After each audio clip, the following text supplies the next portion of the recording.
Legal Solutions Limited, your trusted immigration partner. তাহলে কি, কি আসলে ডকুমেন্টস এর প্রয়োজন হয়? তার প্রস্তুতিটা আসলে কি নেওয়া দরকার বলে আপনি মনে করেন? আমি মেইনলি ফোকাস করতে চাচ্ছি এখানে স্থায়ীভাবে ডিপেন্ডেন্ট হিসাবে আসবেন। অ্যাডাল্ট ডিপেন্ডেন্ট অর্থাৎ বাংলাদেশে তাকে দেখার জন্য কেউ নাই।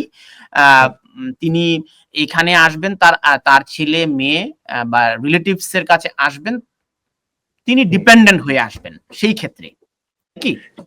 সেক্ষেত্রে কিন্তু ভিজিট ভিসা রুটটা কিন্তু তার জন্য ওপেন নেই। এটা তো আচ্ছা। বুঝেছেন তাহলে যে ওই রুটটা কিন্তু সে যদি ভিজিট ভিসা এপ্লাই করে এবং সে যদি বলে থাকে যে আমার আসলে বাংলাদেশে কেউই নেই দেখাশোনা করার জন্য এবং আমাকে দেখাশোনা করার জন্য যে আছে সে ইউকে তে আছে, এরকম যদি বলে থাকে তার ভিজিট ভিসাটা রিফিউজ হওয়ার chance is more likely than not এটা যে রিফিউজ হবে। আমি I cannot say এটা রিফিউজ 100% হয়ে যাবে এটা তো বলা, but is more likely than not এটা যে রিফিউজই হবে।